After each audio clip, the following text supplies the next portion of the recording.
Hello everyone, good morning, नमस्कार। कैसे हैं? आई होप आप सब बहुत बढ़िया होंगे। आपकी तैयारियां बहुत ही बेहतरीन चल रही होंगी। क्या आप कर रहे हैं सीटेट एग्जाम की तैयारी या फिर किसी भी टीचिंग एग्जाम की तैयारी कर रहे हैं? तो इस बार आपकी तैयारी बहुत ही बेहतरीन हो जाएगी अगर आप मेरे से कनेक्ट होते हैं। आज मैं आपके लिए लाया हूं क्लास नंबर 15 होने वाली है, जहां पे हम हिंदी पद्यांश के बारे में डिस्कशन करेंगे। और इससे पहले मैं प्लेलिस्ट के माध्यम से सारी वीडियोस आपको प्रोवाइड करा रहा हूं ताकि सारी तैयारी आपकी बहुत ही बेहतर ढंग से हो जाए। और आज की क्लास में हम इतने बेहतरीन ढंग से एक स्टैंजा को सॉल्व करवाएंगे। जैसा कि जानते हैं आप, जब भी आप सीटेट देने के लिए जाते हैं तो जब आप हिंदी लेते हैं तो वहाँ पे लैंग्वेज 1 और लैंग्वेज 2 लेनी पड़ती है ना। जब लैंग्वेज 1 आप लेते हैं तो वहाँ पे एक पैसेज आता है और एक स्टैंजा आता है 8-8 नंबर में। क्लियर इतनी बात? तो आज मैं उसी स्टैंजा के बारे में आपको बताऊंगा कि आपको किस तरीके से सॉल्व करना है। इससे पहले जितने भी मैंने मोस्ट इंपॉर्टेंट वीडियो दिए हुए हैं, सभी में हमने प्रीवियस ईयर क्वेश्चंस को डिस्कस किया है। अगर आपने उन वीडियोस को नहीं देखा है तो जाके एक बार देख लीजिए ताकि आपकी तैयारी बहुत ही बेहतर हो जाएगी। क्लास नंबर 11 से लेके आज क्लास नंबर 15 है। इन सभी क्लासेस में हमने गद्यांश और पद्यांश को ही सॉल्व करवाया है। अगर आप 3-4 सेशन को प्रैक्टिस कर लेंगे, बहुत ही कम टाइम के मैंने 15 मिनट्स के लगभग वीडियोस दिए हुए हैं, तो उनको आप देख के आपके गद्यांश और पद्यांश बहुत ही क्लियर हो जाएंगे। 15 नंबर ये पक्के और 15 नंबर की पेडोलॉजी आती है, जिनके लिए हम बहुत सारे वीडियो आपको दे चुके हैं। क्लियर इतनी बात? तो हो सके आप कॉपी पे लेके बैठ जाइएगा, क्योंकि मैं कितना ही बेहतर पढ़ा लूं, जब तक आप खुद से प्रैक्टिस नहीं करेंगे तब तक तैयारी आपकी बेहतर नहीं हो सकती। अगर आप पहली बार आए तो प्लीज यार लाइक शेयर कर दीजिएगा, ताकि जब भी मैं एक नया वीडियो बनाऊंगा तो आपके पास नोटिफिकेशन आ जाएगा। क्लियर इतनी बात? अगर आपको पढ़ना है तो आप मजे से पढ़िए, तैयारी करिए बढ़िया तरीके से, है ना। और कम टाइम में सक्सेस को अचीव करिए। ऐसा नहीं कि आप जिंदगी भर पढ़ते रहो, एक पूरी उम्र गुजर जाए, ऐसा नहीं करना है। आपको कम समय में अच्छे से बेहतर तरीके से तैयारी करनी है, तो एक टाइम रहते आपकी जॉब या जो भी आप कर रहे हैं नॉलेज को अच्छा खासा आप गेन कर सकेंगे। चलिए, आज का जो देखो पीपीटी सारी बहुत ही बेहतर रहने वाली है। एकदम बढ़िया तरीके से मैंने हर स्लाइड में स्टैंजा को भी रखा हुआ है, साथ में क्वेश्चन को भी रखा हुआ है ना। बहुत ही बेहतर तरीके से पढ़ने वाले हैं। और उसके बाद में कुछ पेडोलॉजिकल क्वेश्चंस भी पढ़ेंगे 4-5, क्योंकि वैसे भी पेडोलॉजिकल क्वेश्चंस तो हम बहुत दे चुके हैं। 4-5 हम वैज्ञानिक जो हमारे साइंटिस्ट हुए हैं, जो सीटेट में बहुत ज्यादा इंपॉर्टेंट है, इनके बारे में भी हम डिस्कस करेंगे। इन्होंने क्या योगदान दिया है सीटेट में, और वहां की हमारे जो पेडोलॉजिकल क्वेश्चन है उनको भी हम बहुत बेहतर तरीके से सीखने वाले हैं। और सारा सेशन में देखो, मैं गारंटी ले रहा हूं कि अगर आप थोड़ा सा भी दिमाग लगाएंगे तो सारे के सारा जो मेरा पूरा सेशन है ये सारा आपको समझ में आएगा बहुत ही बेहतर तरीके से, अगर आप थोड़ा सा भी दिमाग लगाएंगे। तो आज का स्टैंजा जो हमारा रहने वाला है वो भी बहुत ही बेहतर है, अगर आप थोड़ा सा भी दिमाग लगाओगे। देखो, मैं एक बात बताऊं आपको, स्टैंजा जो होता है ये रिपीट नहीं होता। मतलब चाहे वो गद्यांश हो चाहे वो पद्यांश हो, ये रिपीट नहीं होते हैं, लेकिन पैटर्न जो होता है वो सेम होता है। क्लियर इतनी बात? तो पढ़िए जरा इसको, फिर हम समझते हैं आगे क्या बात बोली जा रही है। चलिए,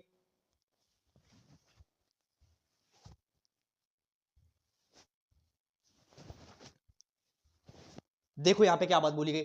लिखा हुआ है, नीचे दिए गए पद्यांश को पढ़कर पूछे गए प्रश्नों के सबसे उपयुक्त विकल्प का चयन कीजिए। देखो आपके सामने क्या होता है, 15 नंबर के पेडोलॉजिकल क्वेश्चंस आते हैं और 15 नंबर के पैसेज आते हैं, जिसमें से एक गद्यांश होता है और एक पद्यांश होता है। अगर आपने पहले सीटेट नहीं दिया है तो मैंने बहुत सारा पैटर्न अपलोड कर रखा है, यानी कई वीडियो में हमने सीटेट के पैटर्न को बताया हुआ है, तो आप उन पैटर्न को देख लीजिए ताकि आपको ये तो पता हो जाए कि आप किस राह में जा रहे हो, किस डायरेक्शन में जा रहे हो।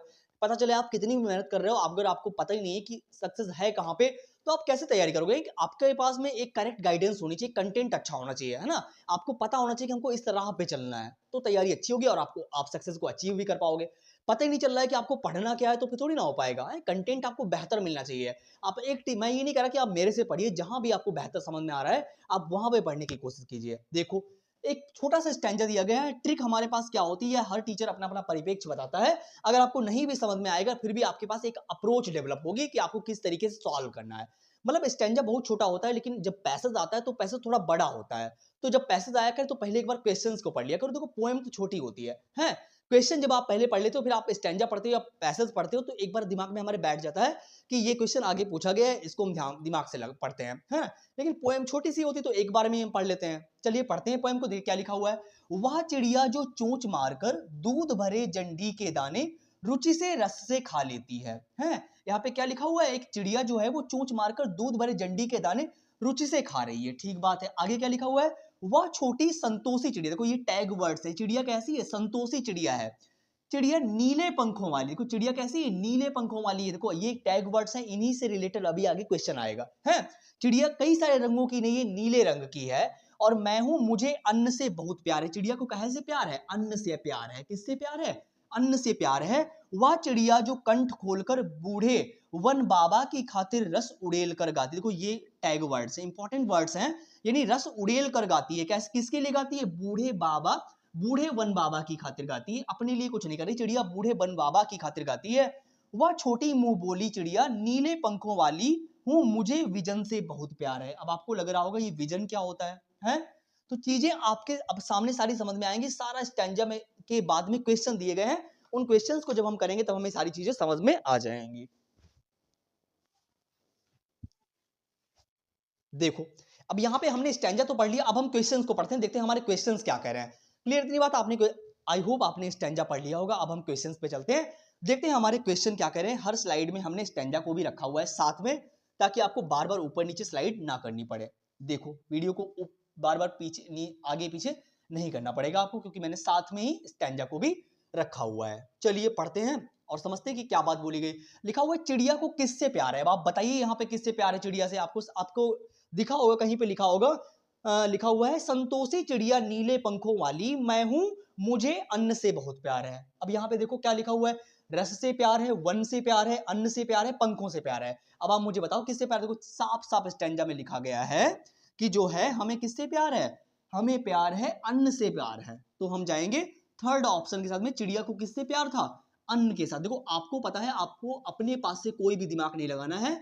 अगर स्टैंजा कह रहा है कि दिन को रात, तो आपको दिन के रात मतलब दिन को रात बोलनी है, मतलब पैसेज के स्टैंजा के अकॉर्डिंग चलना है?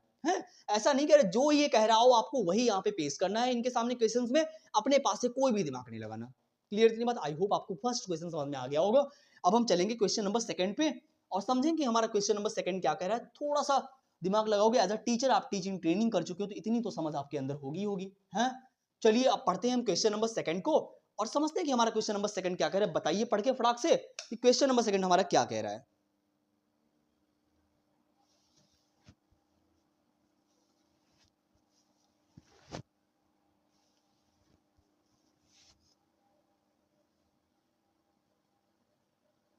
देखो क्वेश्चन नंबर सेकंड में क्या बात बोली गई है, लिखा हुआ है चिड़िया के बारे में कौन सा कथन असत्य है। इन्होंने हमसे बोला है निगेटिव पॉइंट, मतलब चिड़िया के बारे में इन्होंने बोला है कि हमें निगेटिव पॉइंट बताइए कौन सा गलत है। वह संतोषी स्वभाव की है। आपके सामने लिखा हुआ है कि चिड़िया जो थी वो संतोषी स्वभाव की थी, ठीक बात है, तो ये तो हमारा सही हो गया।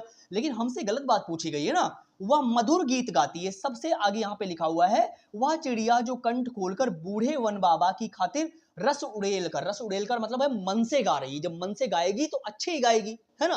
तो यहाँ पे ठीक बात है, तो ये भी हमारा पॉजिटिव पॉइंट है। आगे लिखा हुआ उसे जंगल से बहुत प्यार है। आगे लिखा हुआ यहाँ पे लिखा था पंखों वाली मैं हूं, मुझे विजन से बहुत प्यार। विजन का मतलब होता है जंगल, है? विजन का क्या मतलब होता है? जंगल, यानी हमारा बगीचा।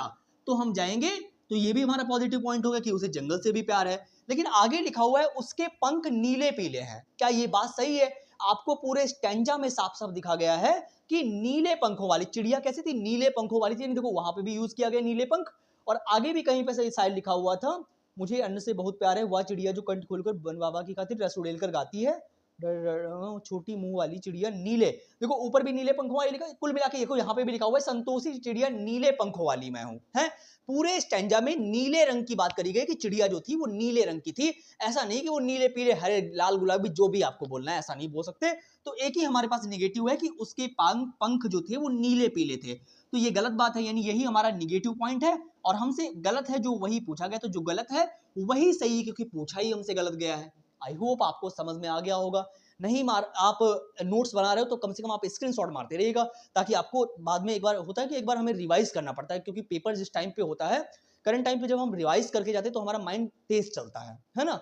जब आप रिवाइज नहीं करके जाते थोड़ा ऐसा लगता है, अजीब सा लगा करता है, तो एक बार हो सके तो रिवीजन कर लेना है। नहीं आपने नोट्स बनाए तो आप स्क्रीनशॉट मारते रहो, क्योंकि स्क्रीनशॉट कहां तक यार मारोगे, ना हो सके तो आप 6392364076 पे एक बार कॉल कर लीजिएगा, हम आपको नोट्स प्रोवाइड कर देंगे। क्लियर इतनी बात? तो आई होप आपको ये बात समझ में आ ही गई होगी। अब हम चलेंगे आगे और समझते हैं कि हमारा क्वेश्चन नंबर थर्ड क्या कह रहा है। देखो क्वेश्चन नंबर थर्ड पे चलते हैं और समझेंगे हमारा क्वेश्चन नंबर थर्ड क्या कह रहा है। बहुत बेहतरीन क्वेश्चंस हैं, नहीं भी समझ में आएगा तो जरूर आपके एक अप्रोच डेवलप होगी, इस तरीके से आप सॉल्व कर पाओगे क्वेश्चंस को, है ना? चलिए बताइए कि हमारा क्वेश्चन नंबर जो थर्ड है वो क्या कह रहा है।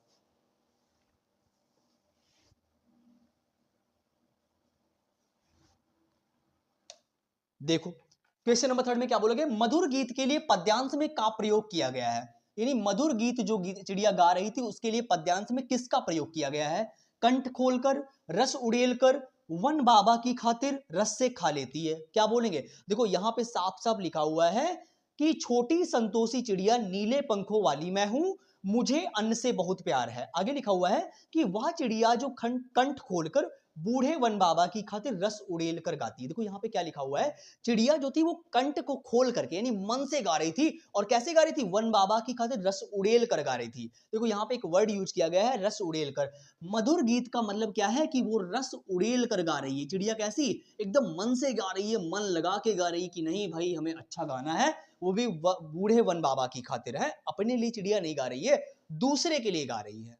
क्लियर इतनी बात। तो मधुर गीत के लिए यहाँ पे रस उड़ेल कर गाया गया है। एक अजीब सा बढ़िया सा वर्ड यूज किया गया, क्योंकि आपको पता है कि लैंग्वेज को अच्छा बनाने के लिए कई सारे मुहावरे, लोकोक्तियां या अच्छे अच्छे वर्ड्स का हम यूज करते हैं। जैसे मान लीजिए आप हिंदी लैंग्वेज को जब अच्छा बनाते हो तो कई सारे अलंकार का यूज करते हो, फिगर ऑफ स्पीच का, है ना। ऐसे जैसे मान लीजिए मैं आपको गुड बोलूं या वेरी गुड बोलूं, गुड बोलने से अच्छा है कि मैं आपको बोलूं वेरी, या बोलूं ब्रिलियंट, फैबुलस, आउटस्टैंडिंग, ऐसे वर्ड का यूज करो तो आपको ज्यादा अच्छा लगेगा, है ना। तो वही वर्ड, लैंग्वेज वही है लेकिन आपको घुमा के यूज करना है ताकि और लैंग्वेज अच्छी लगे। तो इन्होंने क्या किया है, मधुर गीत की जगह पे रस उड़ेल कर कह दिया। नहीं बोलते कि कैसे क्या हालचाल है, तो बोलते कतई जहर चल रहा है हालचाल कतई मस्त चल रहा है। तो ये वर्ड क्या है, थोड़ा अट्रैक्टिव वर्ड है, थोड़ा अच्छा लगता है सुन के। तो हम जाएंगे बी ऑप्शन के साथ में, मधुर गीत का मतलब है रस उड़ेल कर गाना। आई होप आपको क्वेश्चन नंबर 3 भी समझ में आया होगा। अब हम चलेंगे आगे और समझेंगे कि आगे क्या बात बोली गई है। देखो थोड़ा मन लगा के पढ़ो यार, और टाइम को वेस्ट ना करो, फालतू में सारा टाइम पंख लगा के गुजर जाएगा और आप यूं ही समझते रह जाएंगे। आपको लगता है कि एक दिन हमारे जीवन में आएगा जिस दिन हमारे पास गाड़ी होगी, बंगला होगा। ऐसे ऐसे सोचने से मात्र कुछ नहीं होता है। क्लियर। क्योंकि आपको समझना पड़ेगा, काम को करना पड़ेगा, क्योंकि आपके मात्र सोच लेने से एक पत्ता भी नहीं हिलता है।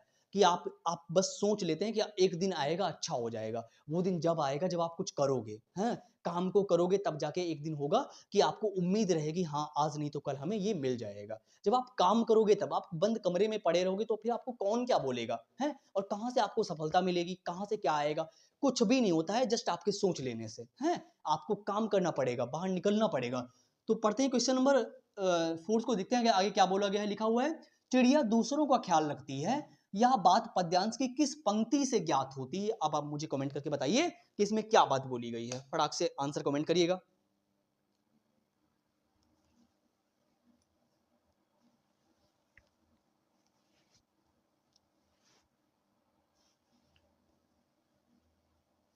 देखो आपको लिखा, यहां पे लिखा हुआ है चिड़िया दूसरों का ख्याल रखती है, यानी दूसरों का ख्याल रखती है चिड़िया।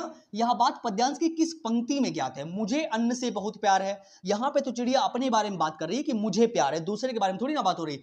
रस उड़ेल कर गा लेती है, बूढ़े वन बाबा की खातिर मुझे विजन से बहुत प्यार है। भाई मुझे किसी से प्यार है तो यहाँ पे मेरा स्वार्थ है, किसी दूसरे का थोड़ी ना यहाँ पे मतलब हो रहा है। रस उड़ेल कर गा लेती, यहाँ पे कोई बात नहीं। बूढ़े वन बाबा की खातिर, यहाँ पे देखो साफ साफ आपके सामने लिखा हुआ है कि चिड़िया जो थी वो कंठ खोलकर बूढ़े वन बाबा की खातिर गा रही थी। मधुर गीत किसके लिए गा रही थी, बूढ़े वन के बाबा के लिए गा रही थी। तो यहाँ पे दूसरे के लिए, यानी चिड़िया यहाँ पे दूसरे का ख्याल रखते हुए गा रही है। और यही बात हमसे क्वेश्चन में पूछी गई है कि दूसरों का ख्याल रख रही थी। तो बूढ़े वन बाबा की खातिर चिड़िया जो थी वो मधुर मधुर गीतों में गा रही थी। तो क्लियर, हम जाएंगे सी ऑप्शन के साथ में। हमारे स्क्रीनशॉट, फिर हम आगे बढ़ते हैं, समझते हैं कि आगे क्या बात बोली गई है। चलिए नेक्स्ट क्वेश्चन पे चलते हैं, समझते हैं कि नेक्स्ट क्वेश्चन हमारा क्या करते हैं। बहुत सिंपल क्वेश्चन है। क्लास 6-7 में आपने पढ़ा होगा वन का पर्यायवाची शब्द नहीं है, यानी हमसे निगेटिव पॉइंट पूछा गया है कि वन जो है उसका पर्यायवाची कौन सा नहीं है। चलिए बताइएगा। देखो वन की बात करें तो वन को कानन बोलते हैं, ठीक बात है, एकदम पॉजिटिव बात है कि वन को हम कानन भी बोलते हैं। जंगल तो बोलते ही बोलते हैं वन को भाई, विपिन भी हम जंगल को बोलते हैं, ठीक बात है। लेकिन उद्यान जो होता है इसका मतलब होता है बगीचा। क्या होता है, बगीचा। अब बहुत सारे लोग ये सोचेंगे बगीचा भी तो वन ही होता है। मैं आपको एक बात बता दूं, बगीचा जो होता है वो वन का एक छोटा रूप होता है, लेकिन वो वन का पर्यायवाची नहीं है। समझ रहे हैं आप। तो ये अभ्यारण्य होता है, वन अलग होता है। तो हम जाएंगे, निगेटिव पॉइंट हमसे पूछा गया था, जो हमारा निगेटिव पॉइंट है वो यही है, हम जाएंगे डी के साथ में। समझ में आ रहा होगा आई होप आपको। चलते हैं फिर नेक्स्ट क्वेश्चन पे और समझते हैं कि हमारा नेक्स्ट क्वेश्चन क्या कह रहा है। बहुत इजी है, थोड़ा दिमाग लगा लो यार, इतने वीडियोस दे दिए हैं, तो अगर आप इतनी वीडियोस देख लेंगे तो सारी तैयारी आपकी बहुत बेहतर हो जाएगी। वैसे भी अब हम साइंस पैडोलॉजी को स्टार्ट करने वाले हैं जस्ट, क्योंकि अभी हमने हिंदी पैडोलॉजी हो गई और सीडीपी को बहुत ही बेहतर तरीके से बहुत सारी वीडियोस अपलोड कर दी हैं। जस्ट हम डे बाई डे आपको डेली पर डेली आपके बीच में हम वीडियो ला रहे हैं 6 से 7 बजे के बीच में, डेली पर डेली। चलिए, अगर आप किसी भी टीचिंग एग्जाम की तैयारी करें, लाइक वो सीटेट हो सकता है, यूपी टेट, इन दोनों एग्जाम्स के लिए तो हम बेहतर तैयारी करा ही रहे हैं। अब बाकी जिन एग्जाम्स में सीडीपी हिंदी आती है, जैसे रीट हो गया, केवीएस हो गया, इन एग्जाम में हिंदी आती है, सीडीपी आती है, तो इनके लिए भी आप हमारी वीडियोस को अच्छे से देख सकते हो। क्लियर की बात? लिखा हुआ है खा लेती है, वाक्यांश में क्रिया कौन सी है। अब आपसे पूछा गया है क्रिया कौन सी है, यानी यहाँ पे छोटा सा एक सेंटेंस लिखा गया है खा लेती है, जिसमें बोला गया क्यों कौन सी क्रिया है। अब आप मुझे बताइए कि अकर्मक क्रिया है या सकर्मक क्रिया है, प्रेरणार्थक क्रिया है, द्विकर्मक क्रिया है। फटाक से कमेंट करेंगे कि यहाँ पे हमारा आंसर क्या होगा और क्या नहीं होगा। देखो, अकर्मक का मतलब होता है जहां पे कर्म होता ही नहीं है। अकर्मक का मतलब होता है जहां पे कर्म ना हो। क्या लिखा हुआ है? जहां पे कर्म ना हो। सकर्मक का मतलब होता है जहां पे कर्म हो, है, जहां पर कर्म हो। क्लियर नहीं बात? तो खा लेती है, इसमें आपको दिख रहा है क्या खा लेती है, कौन खा लेता है, तो आपको दिख रहा होगा यहाँ पे कर्म है क्या? नहीं है, तो ऑब्वियसली कौन सा होगा? अकर्मक क्रिया होगी। है, देखो छोटी छोटी बातें हैं, सीटेट में आपको ग्रामर पढ़ने की नीड तो नहीं है। अगर आपने ये छोटी छोटी बातें कभी पढ़ी हैं, अगर आपने बिल्कुल नहीं पढ़ी हैं तो उसके लिए आप कमेंट करिए। अगर आपको ग्रामर थोड़ी सी भी, देखो यहाँ पे बहुत नॉर्मल ग्रामर आती है, जैसे समास क्या है, लोकोक्तियां, मुहावरे, संधि विच्छेद कभी कभार पूछ देता है, लेकिन इतनी टफ कभी नहीं आती कि आप कर ना पाओ। है, प्रत्यय होता क्या होता है, उपसर्ग क्या होता है, ऐसी चीजें पूछता है, बहुत नॉर्मल सी है। तो यहाँ पे बहुत सिंपल सिंपल सा क्रिया तो आपको पता ही होगी, वर्ब डिनोट्स एन एक्शन, एक क्रिया जो होती है वो कार्य को बताती है। तो अकर्मक का मतलब होता है जहां पे कर्म ना हो। है, तो कौन खा लेता है, क्या खा लेती, तो इनसे हमें पता चलता है कि यहाँ पे कर्म नहीं है, तो हम जाएंगे फर्स्ट के साथ में, तो हमारा यही ऑप्शन जो है एकदम क्लियर हो जाएगा। चलते हैं अभी नेक्स्ट पे, समझते हैं कि आगे क्या बात बोली गई है। देखो इतने ही क्वेश्चन दिए गए थे पैराग्राफ से रिलेटेड। आई होप आपको ये बात समझ में आ गई होगी, सारे क्वेश्चन आपको समझ में आ गए होंगे बहुत ही बेहतर तरीके से। अब हम पेडोलॉजिकल क्वेश्चन कर लेते हैं, 4-5 सेशन ज्यादा लंबा नहीं है, आपको धैर्य रखिए, थोड़ा सा धैर्य रखिए, अभी सेशन एंड हो जाएगा। 4-5 क्वेश्चन है पेडोलॉजी के, ये बहुत इंपॉर्टेंट है, हमने कहा था साथ में लगे हाथ ये भी हो जाएंगे तो आपकी तैयारी बहुत ही बेहतर हो जाएगी। तो साथ में ये क्वेश्चन भी हम कर लेते हैं। वैसे भी पेडोलॉजिकल क्वेश्चन बहुत सारे दे दिए हैं, अब हमें हिंदी पेडोलॉजी पढ़ाने की बिल्कुल भी अभी जरूरत नहीं, क्योंकि नोटिफिकेशन जस्ट आउट होने वाला है और वो किसी भी दिन आ सकता है, जुलाई अगस्त में 10-15 दिन पहले है। तो अभी आप तैयारी करते रहे, क्योंकि नोटिफिकेशन जब आ जाता है तभी ज्यादातर लोग पढ़ने की कोशिश करते हैं, फिर रात दिन पढ़ते हैं तब नहीं होता है ना, क्योंकि आप तैयारी पहले से नहीं कर रहे हो। क्योंकि कुछ लोग अभी सीटेट का जो पासिंग मार्क्स है वो भी बहुत ज्यादा नहीं जा रहा है, केवल 14-15% ही लोग पास हो रहे हैं। फॉर्म तो बहुत मात्रा में पढ़ रहे हैं, जैसे 20 लाख लोगों ने फॉर्म डाला था, केवल 3 लाख लोग पास हुए थे, है ना।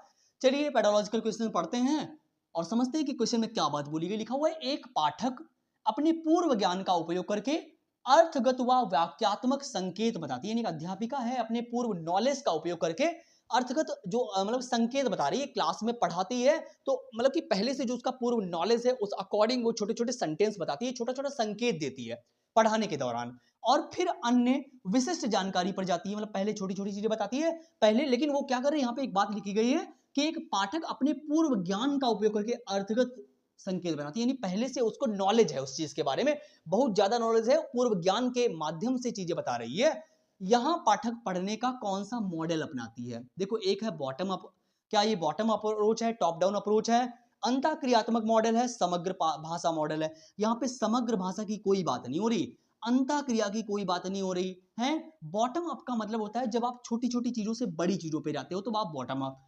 टॉप डाउन अप्रोच का मतलब होता है बड़ी चीजों से छोटी चीजों, जब टॉप डाउन अप्रोच का मतलब है कि आप बड़ी चीजों को बता के छोटी छोटी चीजों पे आ रहे हो, धीरे धीरे ऊपर से नीचे की ओर आ रहे हो, तो वो टॉप डाउन होता है। लेकिन आप बॉटम अप अप्रोच का मतलब क्या, देखो टॉप का मतलब है टॉप से नीचे डाउन की ओर आ रहे हो, बॉटम का मतलब छोटी छोटी चीजों से बड़ी पे जा रहे हो, समझ रहे हो। तो यहाँ पे बोला गया था कि आप पूर्व नॉलेज का उपयोग करके, यानी पहले से बहुत सारा नॉलेज है, बाद में वो छोटी छोटी चीजों पे जा रही है, तो यहाँ पे हो जाएगा टॉप डाउन अप्रोच। हम जाएंगे सेकंड ऑप्शन के साथ में, क्योंकि ये हमारा एकदम क्लियर है। और हिंदी पेडोलॉजी हो चाहे वो इंग्लिश पेडोलॉजी हो, अगर आपने सीडीपी को बेहतर तरीके से पढ़ लिया है तो हिंदी और इंग्लिश अपने आप में तैयार हो जाती है, क्योंकि इंग्लिश जो है वो हिंदी की जस्ट ट्रांसलेट होके आ रही है।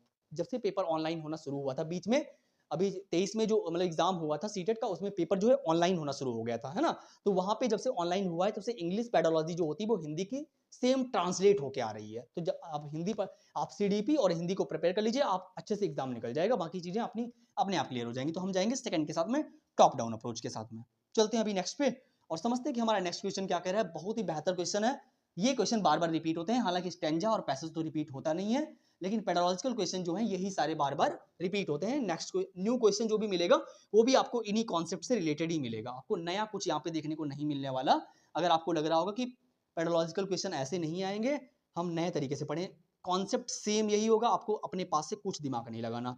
चलिए, लिखा हुआ है निम्नलिखित में से कौन सी लेखन की विशेषता नहीं है। हमसे फिर से निगेटिव पॉइंट पूछा गया है कि लेखन की कौन सी विशेषता नहीं है। देखो, अब यहाँ पे मौखिक की बात आ गई, आगे लिखा हुआ उद्देश्य, स्पष्ट उद्देश्य, ठीक बात है, अगर आप लिख रहे हो तो उसका कुछ ना कुछ मतलब होना चाहिए। अच्छा संगठन, ठीक बात है, कॉम्बिनेशन अच्छा होना चाहिए शब्दों के बीच में। व्याकरणिक परिशुद्धता यानी उसकी ग्रामेटिकल जो चीजें हैं वो भी सही होनी चाहिए, ऐसा नहीं कि ग्रामर ही गलत कर डाली आपने जो लिख रहे हो उसमें, ठीक है। लेकिन जो गलत बात है वो क्या है, मौखिक रिपोर्ट प्रस्तुत करना। मौखिक का मतलब होता है बोलचाल, यहाँ पे लिखने से रिलेटेड कोई बात नहीं हो रही है। मौखिक का मतलब आप खुद से बोल करके बातें प्रकट कर रहे हो, तो ये है निगेटिव पॉइंट, हम इसी के साथ में जाएंगे क्योंकि हमसे जो गलत है वही सही है, क्योंकि पूछा ही गलत हमसे गया है। आई होप आपको क्वेश्चन नंबर सेकंड भी समझ में आया होगा। चलिए अभी चलते हैं क्वेश्चन नंबर नेक्स्ट पे और समझते हैं कि हमारा क्वेश्चन नंबर थर्ड क्या कह रहा है। समझेंगे अभी क्वेश्चन नंबर थर्ड को। देखो, अब आगे यहाँ पे कुछ साइंटिस्ट के नाम लिखे हैं जिनके बारे में आप शॉर्ट में जान लीजिएगा, क्योंकि इनसे क्वेश्चन तो सीटेट में आना ही आना है, चाहे वो सीडीपी में आए और चाहे वो हिंदी में आए। मतलब ये साइंटिस्ट जो है सीटेट में बहुत ज्यादा इंपॉर्टेंट है अगर इनके बारे में बात की जाए। मतलब ये सीटेट के एग्जाम को देखा जाए तो ये मतलब ये जो साइंटिस्ट है ये आते ही आते हैं। जैसे मान लीजिएगा अगर हम सीटेट एग्जाम में चॉम्स्की की बात करें तो चॉम्स्की ने क्या कहा है, वाइगोत्स्की ने क्या कहा है, प्याजे ने क्या कहा है और स्किनर ने क्या कहा है। देखो, सबसे ज्यादा जो फेमस है वो वाइगोत्स्की है। वाइगोत्स्की ने कहा है कि हमारे विकास की प्रक्रिया में, हमारे डेवलपमेंट की प्रक्रिया में समाज का बहुत बड़ा योगदान है। मतलब हम जिन लोगों के साथ में उठते बैठते हैं, अपने समाज में रहते हैं, तो उनका ही अनुकरण करके हम सीखते हैं। यानी वाइगोत्स्की का सिद्धांत है सामाजिक सांस्कृतिक सिद्धांत, यानी कल्चरल टूल्स के बारे में। जब आप इन्वायरमेंट को महत्व देते हैं, किसको महत्व देते हैं, इन्वायरमेंट को, यानी समाज को इंपॉर्टेंस देते हैं, तो इन्होंने वाइगोत्स्की ने इसकी बात करी गई है। क्लियर दी बात। प्याजे की बात करी जाए तो इन्होंने आनुवंशिकता को बहुत महत्व दिया हुआ है, यानी हेरिडिटी को बहुत इन्होंने महत्व दिया हुआ है। कि जो प्याजे हैं उन्होंने कहा है कि बच्चा जो होता है वो नन्हा साइंटिस्ट होता है। कैसा होता है, नन्हा साइंटिस्ट होता है जो खुद से क्या करता है, खोज करता है, खुद से अन्वेषण करता है। और प्याजे ने क्या किया है, विकास को 4 अवस्थाओं में, स्टेट्स में बांट दिया है। हमने वो वीडियो बहुत ही लॉन्ग में दिए हुए हैं, आप उनको जाके देख सकते हैं एक बार। स्किनर की बात करी जाए तो इन्होंने अनुकरण के बारे में बताया हुआ है कि बच्चा जो होता है वो नकल करके सीखता है, यानी अपने से बड़े लोग जो है उनका अनुकरण करके बच्चा सीखता है। ये स्किनर ने बोला हुआ है। क्लियर नहीं बात। तो आई होप आपको ये बात समझ में आई होगी। लेकिन चॉम्स्की की बात करी जाए तो इन्होंने बोला है कि चॉम्स्की के अकॉर्डिंग बच्चे के अंदर क्या होता है, शुरुआती दौर में जब बच्चा पैदा होता है तो उसके अंदर एक डिवाइस होती है जिसको बोलते हैं लैंग्वेज एक्विजिशन डिवाइस। यानी बच्चा जो होता है शुरुआत, देखो चॉम्स्की का अकॉर्डिंग बच्चे के अंदर क्या होता है कि लैंग्वेज एक्विजिशन डिवाइस होती है। इसको हिंदी में बोलते हैं भाषा अधिग्रहण यंत्र। मतलब इस जन्मजात क्षमता के साथ में बच्चा पैदा होता है, ठीक है। मतलब उसको किसी भी इन्वायरमेंट में डाल दोगे, बिना पढ़े लिखे वो लैंग्वेज को एक्वायर कर लेगा किसी भी इन्वायरमेंट में। जिस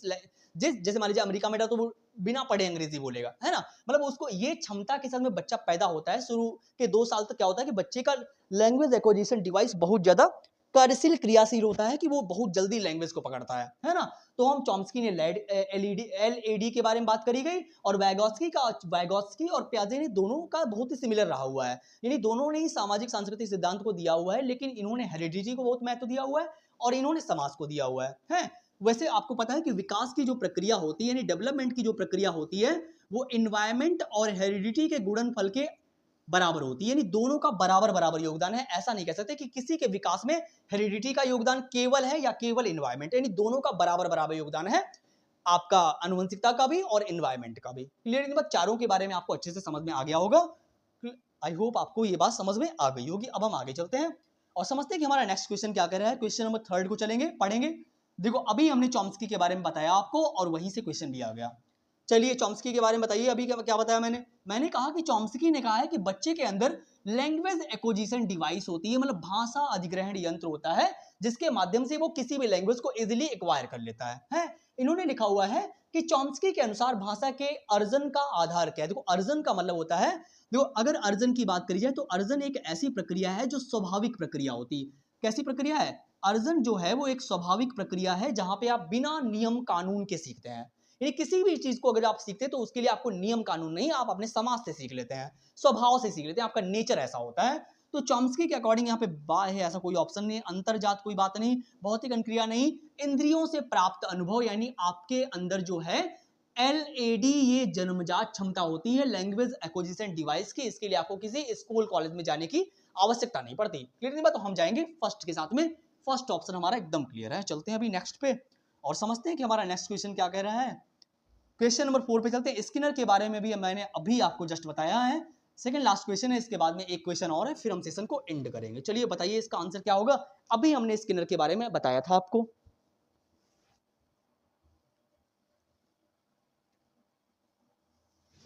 देखो अगर इनकी बात करी जाए, स्किनर के बारे में मैंने अभी आपको बताया था कि स्किनर ने कहा था कि जो हम जो होते हैं एक दूसरे का अनुकरण करके सीखते हैं, भाषा अंतःक्रिया से सीखी जाती है, ये बात स्किनर ने नहीं कही है। भाषा सीखना एक अत्यंत जटिल प्रक्रिया है, भाषा अनुकरण के द्वारा सीखी जाती है, भाषा परिवेश से सीखी जाती है। तो ये सारी बातें ठीक है। देखो आप पेडोलॉजिकल क्वेश्चन पढ़ रहे हो जहां पे चारों ऑप्शन बेटर देख सकते हैं, लेकिन हमको करेक्ट के साथ में जाना जो क्वेश्चन में कह रहा होता। तो यहाँ पे क्या है, भाषा अनुकरण के द्वारा सीखी जाती है, क्योंकि हमें मालूम है स्किनर की जब बात आएगी तब हम जाएंगे अनुकरण के साथ में, क्योंकि इन्होंने इस वर्ड का यूज किया है। तो हम किसी ऑप्शन के साथ में क्यों जाएंगे भाई, जब हमें करेक्ट ऑप्शन मिल रहा है तो हम क्यों जाएंगे फालतू के क्वेश्चंस के साथ में। आई होप आपको ये बात भी समझ आई हुई। अब हम चलेंगे आगे और समझेंगे हमारा नेक्स्ट क्वेश्चन और लास्ट क्वेश्चन क्या कह रहा है। क्वेश्चन नंबर 5 को समझेंगे। निम्नलिखित में से कौन सा किसी उत्तम पाठ्य पुस्तक का मूलभूत मानदंड नहीं है, मतलब कोई अच्छी किताब की क्या विशेषता नहीं होती, यहाँ पे ये बात करी गई है। यानी जो अच्छी पाठ्य पुस्तक होती है, निम्नलिखित में से कौन सा जो ऑप्शन दिए गए हैं इनमें से पाठ्य पुस्तक का मूलभूत मानदंड नहीं है। फिर से हमसे निगेटिव पॉइंट पूछा गया है। अब बताइए निगेटिव पॉइंट क्या होगा यहाँ पे।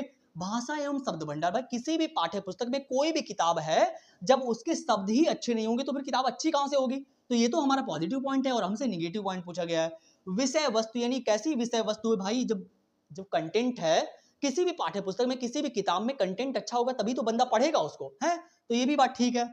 शैली एवं योजना, यानी उसके अंदर जो शैली यूज की गई है, योजना कार्य रूपरेखा जो भी यूज करी गई है वो किस तरीके से लिखावट है उसकी, तो ये भी बात है ठीक है। हम इजीली एलिमिनेट कर सकते हैं क्योंकि हमें पता है जब तीनों ऑप्शन हमारे पास बेटर दिख रहे हैं तो गलत एक ही होगा, मुद्रण एवं जल्द चढ़ाना। भाई आपको क्या करना है, आप केवल किताबों पे प्रिंटर, आपको मालूम है कि आप कवर चढ़ाने से किताबें अच्छी नहीं हो जाती, यानी किताबों पे अगर आप कवर चढ़ा लेंगे तो यही विशेषता है क्या।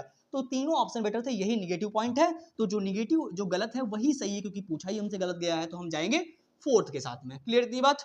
आई होप आपको सेशन समझ में आया होगा और जहां पे भी आपको डाउट लग रहा हो आप मुझे कमेंट कर दीजिएगा।